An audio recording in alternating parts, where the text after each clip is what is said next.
When people talk about crypto, it's always what the US or China is doing. But did you know that it's India that's leading the world in crypto adoption? Yep, it's true. And with India set to become the world's most populous country, that's got me wondering, could India be the future of crypto? That's the question I want to answer today. And to do so, there's three things we got to look at, starting with number one, the state of crypto regulation in India. Now, unfortunately, if I had to describe their crypto regulation in one word, it'd be disaster. Like, India's crypto bank has been trying to ban crypto for a long time now, and they even succeeded for a few years until their Supreme Court overturned that ban. So technically, crypto is legal in India right now, but there's still very little clarity from their government regulators. Like, their Ministry of Finance has been working on a crypto bill, but that keeps on getting delayed. And when people ask them why, they said that ultimately nothing can happen until there's some international consensus because crypto is so borderless after all. I mean, they do have a point there, but do you know what sucks? Even though there's unclear regulation, their government is still imposing a crap ton of taxes on crypto traders. Surprise, surprise. Like in 2022, they introduced a whopping 30% capital gains tax on all crypto trades. And the worst part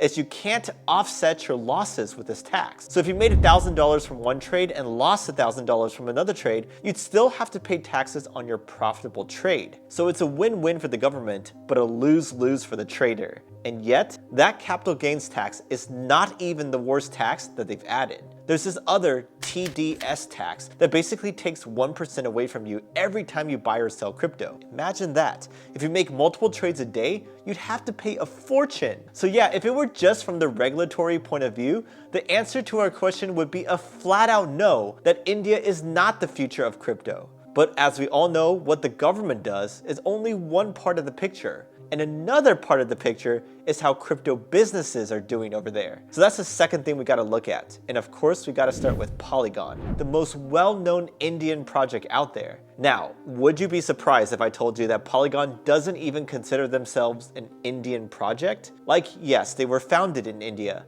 but their founders have said multiple times since then that they are not an Indian entity, which I can't really blame them given how the state of their crypto regulation looks, right? But besides Polygon, there are some notable companies that are still based in India, like India's biggest exchange, WazirX, for example. WazirX was actually super high-flying back in 2021 when they pulled over $40 billion worth of volume. But recently, they've been struggling. Like, that TDS tax destroyed their volume overnight. And on top of that, they've been under investigation for money laundering, and that led to their partner Binance cutting them off, so it's just been a huge mess for them. Now, to be fair, WazirX is not the only Indian exchange struggling. Some other big ones like CoinSwitch and CoinDCX are as well. Those two have raised massive rounds at billion-dollar valuations back in 2021, but even their famous VC backers could not keep them from getting hit by those new taxes, right? So they were also hobbled immensely. Just to give you an idea of how bad things are for them, if you add up the daily volume of the top Indian exchanges, you get the same volume that Binance does in a few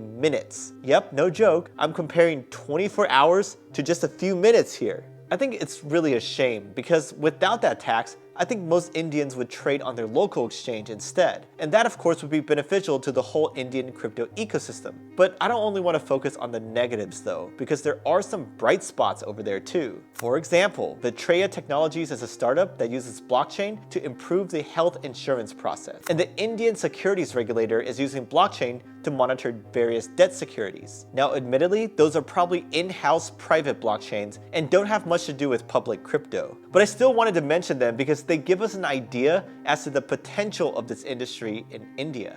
Okay, so we've covered the government and we've covered the businesses, but we're still missing the most important part of the puzzle, and that'd be the people. Like, are the Indian people actually adopting crypto, or have the reports been exaggerated? Well, that's the third thing we gotta look at, and according to this survey by Finder, almost 1/3 of India's population owns crypto. That would amount to hundreds of millions of people, and it would put India at #1 overall in terms of crypto adoption. Now, to be honest, I think that number is a bit higher than reality because they did that survey all online, so that skewed the participants towards the younger, savvier, tech-enabled population. But even then, it is promising to see so many young Indians embrace crypto. According to a KuCoin survey, 52% of Indian investors use crypto to earn some sort of passive income. So whether or not that 1/3 number is right, it's still without a doubt that a lot of Indians do own crypto and view it favorably. But to be fair, there are also a lot of Indians that view crypto as something shady or illegal, because there isn't a lot of public education about crypto over there, so it's kind of understandable. I just think it's such a shame that a country with such high crypto adoption has a government that's not taking it seriously and a central bank that's actively trying to ban it. It's no secret that India ranks poorly in terms of income inequality, and it's only getting worse. The rich are getting richer while the poor are getting left behind. So the fact that people over there are opting out and turning to crypto does not surprise me. In the end, the situation in India can be summarized as the people pro-crypto,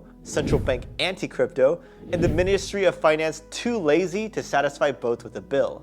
I think India honestly has everything it needs to become the future of crypto. But for now, they are stuck in limbo, and we'll have to see what happens over the next few years to see if they can reach their full potential. Now, if you are Indian and want to see India become the future of crypto, then spread the word, hit that like button, share this video with your friends for more exposure. See ya!